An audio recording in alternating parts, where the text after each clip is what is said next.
ஜெயவேல் ஐயா, அதாவது கிருஷ்ணகிரியிலேருந்து வந்திருக்காரு. அதாவது காலையில் டெய்லி பஸ் ஏறி இப்போ தான் வந்திருக்காங்க.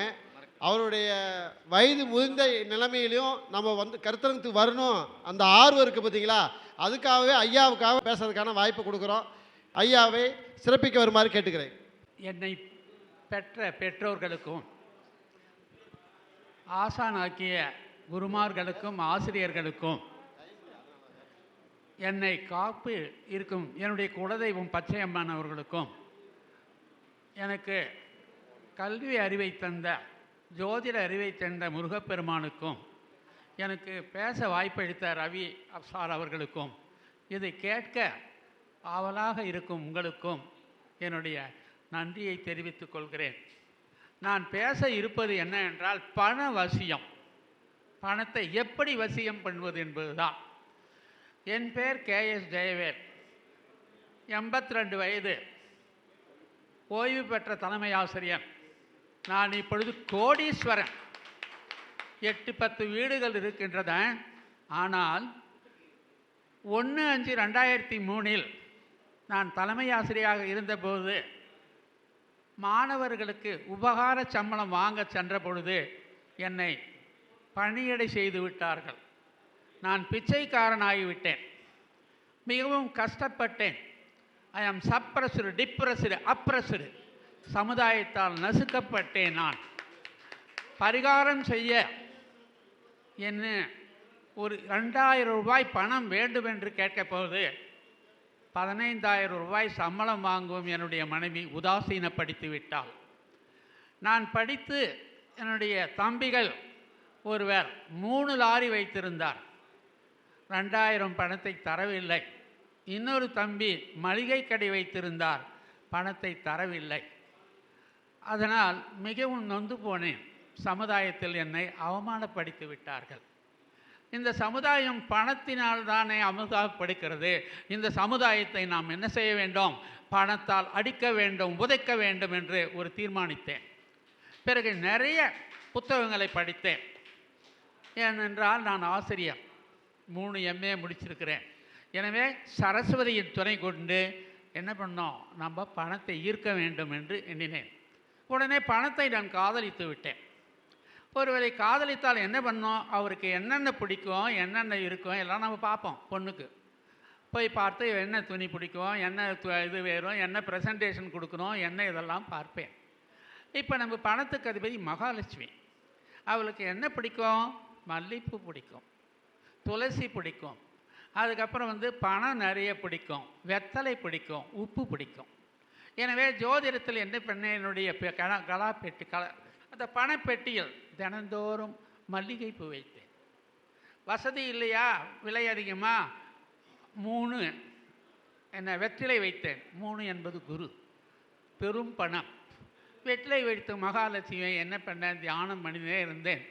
பிரபஞ்சமே, என்னிடம் 10 பேர் என்ன அட்வான்ஸாக இருக்கேன், என்கிட்ட 10 பேர் கை கட்டி PGS ஸ்டாண்டெல்லாம் இருந்தாங்க.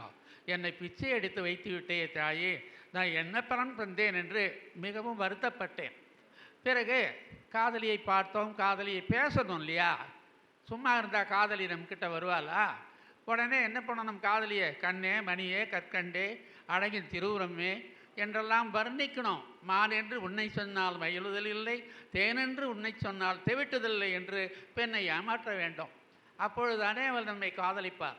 அதுபோல் நான் என்ன பண்ணேன், மகாலட்சுமியினுடைய ஒரு படத்தை வைத்து 2 நெய்விளக்கு, நெய்விளக்கு என்பது பணம் தரும், வைத்து வெள்ளிக்கிழமை அந்த மகாலட்சுமியினுடைய தோத்திரம், சின்ன தோத்திரம், ஓம் ஸ்ரீ சிறியை நமக, இதெல்லாம் தான் எழுதிங்க. ஓம் ஸ்ரீ சிறியை நமக, ஓம் ஸ்ரீ சிறியை நமக என்ற மந்திரத்தை 108 முறை வெள்ளிக்கிழமை சொன்னேன். இதுக்கு நிறைய நேரம் ஆகாது. நம்ம உத்திராட்சத்தை எடுத்து அப்படியே ரவுண்டில் தள்ளனா ஒரு 2 நிமிஷம் தான் ஆகும். சரி, ஓம் ஸ்ரீ, இது அகத்தியர் சொன்னது. ஓம் ஸ்ரீ வடமொழி ஸ்ரீ, சிறியை நமக தமிழ் சிறியை நமக, ஓம் ஸ்ரீ சிறியை நமக. இதை சொல்ல வைப்ரேஷன் செய்ய செய்ய என்ன ஆகும், வானத்தில் சென்று அது இழுத்து கொண்டு வரும். அந்த இதுக்கு பவர். மகாலட்சுமி யார் கொடுக்குறார்? திருப்பதி வெங்கடாச்சலபதி கிட்ட இருக்கிறார்.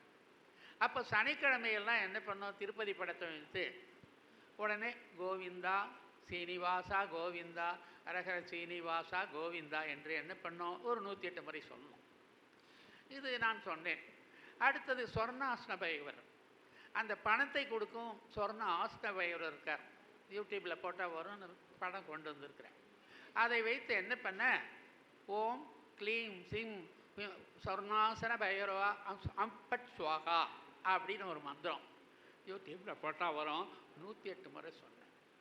அதுக்கப்புறம் குபேரர் என்ன கோச்சிக்க மாட்டாரா நம்மக்கிட்ட? குபேரர் படத்தை வச்சுட்டு வியாழக்கிழமை அவருக்கு 5 to 6 வியாழக்கிழமை உடனே அதை வச்சு நம்ம ஓம் குபேராய நமக, ஓம் குபேராய நமக, காசை எடுத்து என்ன பண்ணணும், தட்டி தட்டி கொடுக்கணும். அதிர்ஷ்ட சேவை அவருக்கு அந்த மந்திரத்தை சொன்னணும். அப்புறம் கிருஷ்ண பெருமான் இருக்கிறார், என்ன வெண்ணெய் உண்ட கிருஷ்ணன், அந்த படத்தை நம்ம வைக்கணும். வச்சுட்டு என்ன பண்ணணும், கிருஷ்ண கிருஷ்ணா ஹரே கிருஷ்ணா ஹரே கிருஷ்ணா ஹரே கிருஷ்ணா கிருஷ்ண கிருஷ்ணான்ற மந்திரம் 108 முறை சொல்லணும். சொன்னால் நமக்கு என்ன ஆகும், ஆட்டோமேட்டிக்காக அந்த கடவுளை நம்ம இது பண்ணோம். அப்புறம் ஜோசியர் நாம் என்ன பண்ணுவோம், 2ஆம் இடமெல்லாம் நமக்கு என்ன பண்ணுது, துட்டு கொடுக்குது. அந்த அதிபதியை நாம் வணங்கணும் செய்யணும் நம்ம நினச்சிருக்கிறோம்.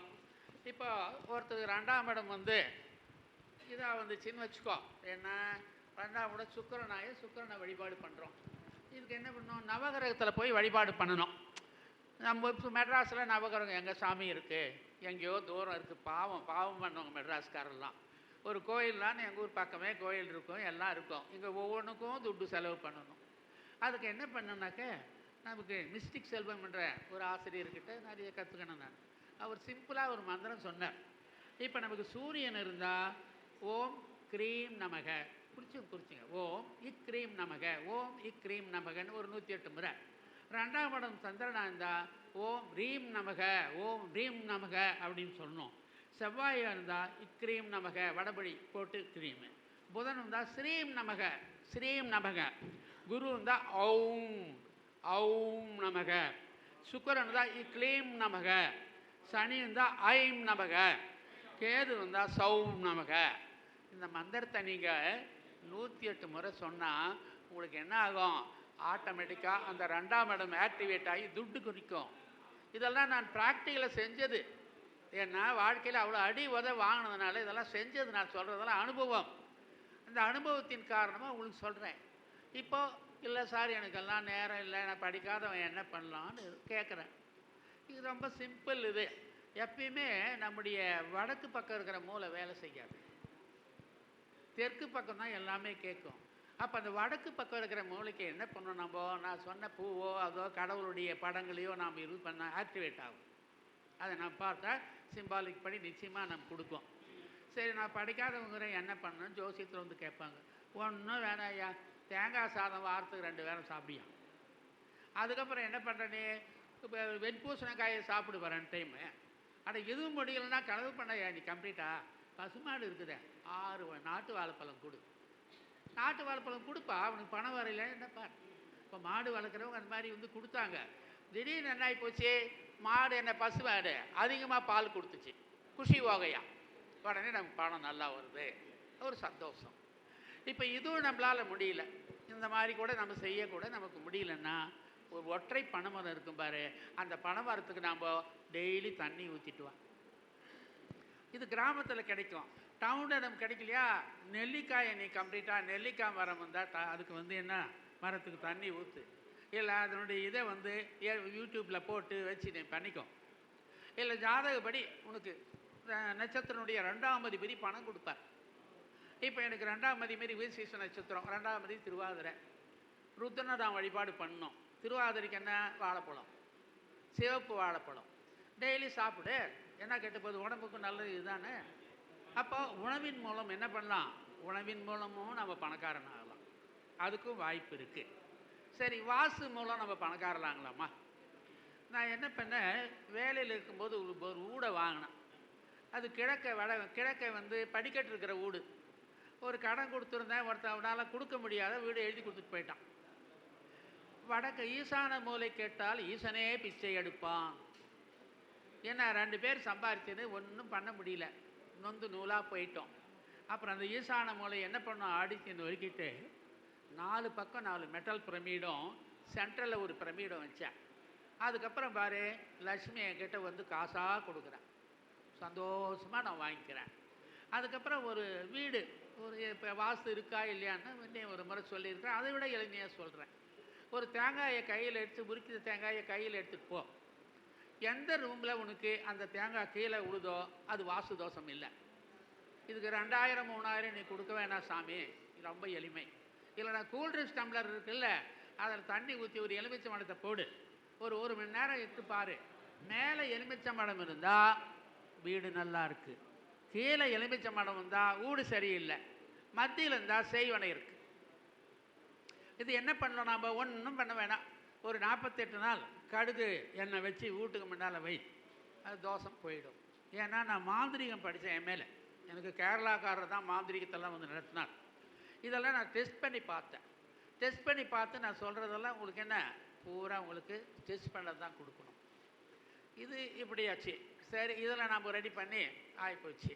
அதுக்கப்புறம் பேரில் வந்து என்ன பண்ணணும், நமக்கு அதிர்ஷ்டமான பேராக இருக்கணும். என் ஆரம்பத்தில் எனக்கு கேஎஸ் ஜெயவேலுன்னு வச்சேன். 18ஆம் நம்பர்.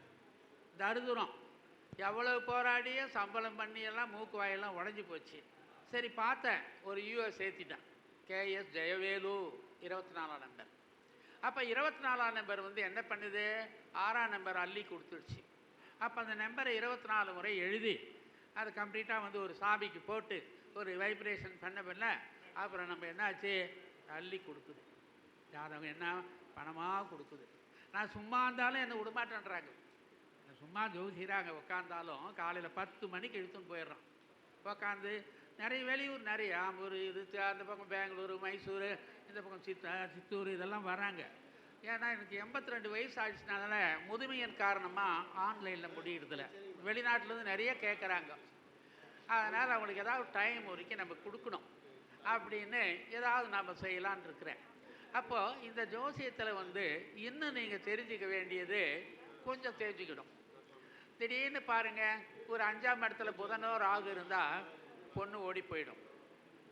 நேக்கா சொல்லணும். எனக்கு தெரியாத என்ன பண்ணேன், எங்கள் வீட்டில் வேலை செய்கிறேன், ஒரு வாத்தியார் வந்து ஜோசியம் கேட்கும்போது 5ஆம் இடத்துல இருக்கும்போது பொண்ணு ஓடி போயிடுயா பார்த்துக்கன்னு.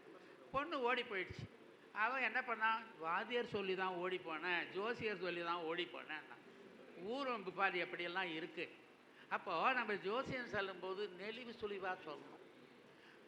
பாரு, கிரகம் சரியில்லைப்பா, உன் பொண்ணு தங்க கம்பி செய்வனை பண்ணி கூட்டின்னு போயிட்டான் அப்படின்னு என்ன பண்ண, ஜோசியத்தில் நம்ம நேக்காக சொல்ல தெரிஞ்சுக்கணும். அப்போ தான் இல்லைன்னா அந்த பெத்த மனுஷன் என்ன பண்ணோம், சாபம் கொடுக்கும். அப்போ அந்த சாபம் நிச்சயமாக பழிக்கும். அதனால் ஜோசியம் சொல்வது ஒரு பெரிய கலை. திடீர்னு வர்றான்னு வச்சுக்கோ, சார் சொன்ன மாதிரி ஒரு கையெழுத்து எழுதுறான்னு நேராக கையெழுத்து போட்டான்னு வச்சுக்கோ, அவனுடைய வாழ்க்கை சாதாரணமான வாழ்க்கை. ஒரு 45 டிகிரி போட்டான்னு வச்சுக்கோ, நல்ல வாழ்க்கை. கையெழுத்து கீழே ஒரு கோடு போட்டான்னு வச்சுக்கோ, அவன் மைண்டு சரியில்லை, எதுவுமே முடிவு எடுக்க மாட்டான்னு ஜோசியத்தில் நம்ம கட்டிக்கலாம். இப்போ ஒரு பக்கம் எழுத சொல்கிற, மேலே நிறைய இடம் விட்டான்னு வச்சுக்கோ, சமுதாயத்துக்கு அவனுக்கு தொடர்பு இல்லை. ஸோ இது கம்ப்ளீட்டாக ஒன்றுமே பார்டரே எல்லாம் எழுதுனான்னு வச்சுக்கோ, சுயநலம், அவன் மகா சுயநலம். இது சிக்னாச்சுவலாரிட்டி. இது கொஞ்சம் தெரியணும். திடீர்னு ஒரு வர்றார், நீ நெத்தியை பார்க்குற 2 அல்லது 3 கோடு இருக்குன்னு வச்சுக்கோ, 75 வருஷம் ஆவியா நீ. இந்த கோடை வச்சு ஜோசியம் சொல்லிடலாம். நம்ம அவன் நெத்தியில் எத்தனை இருக்கிற கோடை அதை பார்த்து சொல்லுவான். இப்போ மூஞ்சி வந்து வட்டமாக இருக்குன்னு வச்சுக்கோ, இவர் என்ன பண்ணாங்க, பந்த பாசத்துக்கு கட்டுப்படுவார். அதுக்கப்புறம் மூஞ்சி கொஞ்சம் நீட்டமாக இருக்குன்னு வச்சுக்கோ, என்ன ஆகுவேன், சொட்டையாக இருந்தால் குடும்பத்துக்காக ஒழிச்சு நாசமாக போயிட்டான் அவன் அப்படின்னு நம்ம கம்ப்ளீட்டாக சொல்லணும். அப்புறம் வந்த நேரம் பார்க்கணும். வந்தவன் நிறைய என்னன்னுவாங்க, செத்து போயிட்டான் சார், எங்கள் தாத்தா அப்போ செத்து போயிட்டான் அப்படின்னு வந்து கேட்குறான்னு வச்சுக்கோ, இறந்து என்ன பண்ணுவான்னு பார்க்கணும். இறந்த பொழுது 1, 5, 9 சுபகிரகம் இருந்தால் நல்லா இறந்துருப்பான். 6, 8 கிரகங்கள் பாவகிரகம் தான் என்ன பண்ணும், அவன் உடம்பு சரியில்லாமல் படுத்து செத்து போயிருப்பான். பழி வாங்குவான் அவன் வந்து அப்படின்னு கரெக்டாக சொல்லணும். அது கரெக்டாக நடக்கும். நிச்சயமாக என்னுடைய 30 ஆண்டு கால அனுபவம் இந்த ஜோசியம் சாதாரண இல்லை, 30 வருடம். ஏன் நான் சைன் ஆகலைன்னா, ஜோசியப்படி சூரியனுடைய நட்சத்திரங்கள், குருவனுடைய நட்சத்திரங்கள், அதே மாதிரி செவ்வாய் நட்சத்திரங்களுடைய உடைப்பட்ட நட்சத்திரங்கள் யார் பிறக்கிறானோ ஜீனியஸ், ஆனால் அவன் சமுதாயம் ஏற்றுக்காது. எந்த ஜாதகம் வேணால் நீங்கள் செக் பண்ணி பாருங்கள். நீங்கள் எவ்வளோ பெரிய ஜோசியராக இருந்தாலும் அது என்னங்க நாம் சைனாக முடியாது. ஏன்னா பொண்ண ஜென்ம கர்மா அது, நம்ம வேற ஒன்றும் பண்ண முடியாது. இப்போ என்கிட்ட ஜோசியம் பார்த்து போனால் நிறைய சம்பாதிக்கிறான், அவனை பாராட்டுறாங்க, இந்த வாத்தியார் என்னை பாராட்ட மாட்டேன்றான். அதனால் இந்த ஜோசியம் சொல்லும் பொழுது நம்ம என்ன நல்லா யோசனை பண்ணி பாருங்க. போய் ஒரு சாமியாரை பார்த்தேன், வெள்ளை வாரனார்னு. நான் ஜோசியம் சொல்கிறேன்னா என்னத்துக்கு நான் சொல்கிறேன்னாரு. எதை 4 பேருக்கு உதவி செய்யலான்னு. ஏன்டா பாவம் பண்ணிட்டு தான் உங்ககிட்ட வர்றான், நீ அந்த பாவத்தை மாற்றி கொடுக்கணும். யாரா பவர் கொடுத்தான்? யார் கொடுத்தாவண்ணே? அந்த கர்மாவை யார் அனுபவிக்கிறது? சாமி என்ன தான் பண்ணலாம், கொடுக்குற காசை வாங்கிக்கிடான்னு. கொடுக்குற காசை வாங்கிட்டு வந்து கொரோனா வந்துச்சு. முடிச்சிடலாம்.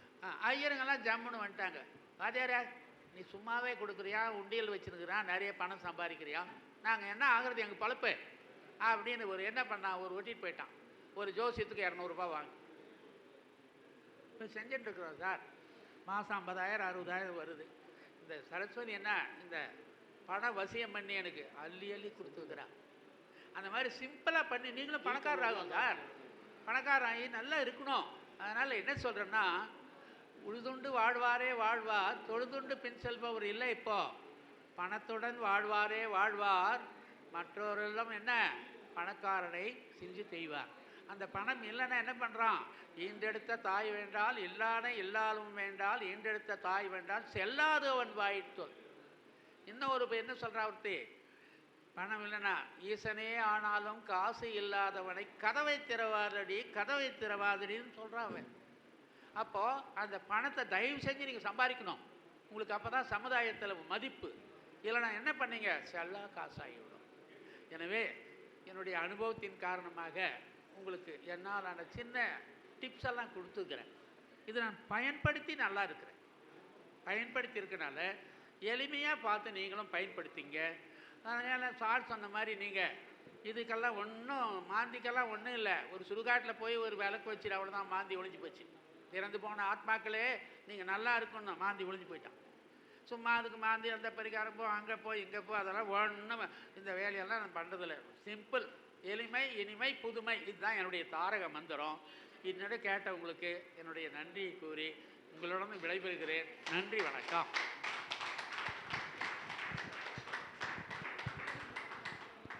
அதாவது ஜோயிடம் என்பது அணுவம் தான் ஜோயிடம் அப்படிங்கிறது தான் முக்கியமான பாயிண்ட்டு. அதுக்காக அவர் ஐயாவுடைய வயது வந்து 82 வயது ஆகுது. கிருஷ்ணகிரியிலேருந்து வந்திருக்காங்க. ஏன்னா அவர் வந்துட்டு ஏமாற்றத்தோடு போயிட்டா ஜோயிடம் தோற்று போயிருங்கிறது என்னுடைய எண்ணம். அதனால் அவருக்கு ஐயாவுக்கு பேச வைக்கணுங்கிறதுக்காக பேச வச்சேன். அவரும் பேசினார் அருமையாக, நீங்களும் உட்காந்து அருமையாக கவனிச்சிங்க. ரொம்ப அற்புதமாக இருந்துச்சு. அதாவது இது மாதிரி இன்னும் கருத்தரங்கு நடத்தும் போது உங்களுடைய சப்போர்ட் இருந்தால் இன்னும் பிரமாதமாக கருத்தரங்கத்தை நடத்தி கொடுக்க வேண்டிய பொறுப்பு என்னது அப்படிங்கிறத நினைக்கிறேன். அவ்வளோதான். ஓகே, அந்த அனைவருக்கும் ரொம்ப நன்றி. 94428 75683. ஓகே, 94428 75683. பேர் KS ஜெயவேலு, ரிட்டையர்டு ஹெட்மாஸ்டர். ஹெட்மாஸ்டர்னா தான் எல்லாம் புரியும். இதனால் எல்லா கலையும் எனக்கு தெரியுங்க. A to Z எனக்கு தெரியாத கலையை இல்லை. மூஞ்சை பார்த்து சொல்லிவிடுவேன், காலை பார்த்து சொல்லுவேன். எப்பயுமே பிஸி மேன். அதனால் ஆன்லைனில் என்னால் முடியறதில்ல. யாராவது இது பண்ணிங்கன்னா ஒரு நாள் 2 நாள் டைம் கொடுத்தீங்கன்னா நான் ஆன்லைனில் சொல்கிறேன். வேறு ஒன்றும் இல்லை, சொல்கிறேம்மா. ஏன்னா நிறைய பேர் வந்து சண்டை பிடிக்கிறாங்க. சாரே சண்டை பிடிச்சார், ஆன்லைனில் சொல்ல மாட்டேன்றீங்க, வேறு ஒன்றும் இல்லை. அதனால் நீங்கள் எந்த கேள்வினாலும் கேட்கலாம். A to Z எதுனாலும் கேட்கலாம். ஐ am ready to give you. என்கிட்ட தொடர்ந்து 1000 புத்தகம் இருக்குது, இங்கிலீஷு தமிழ் எல்லாம் இருக்குது என்கிட்ட. ஏன்னா நான் கிராமத்தில் இருக்கிறதுனால உருப்படிலாம் போயிட்டேன். இந்த மாதிரி சீரியல் இருந்தால் நல்லா இருக்கலாம். ஓகே, பார்க்கலாம்.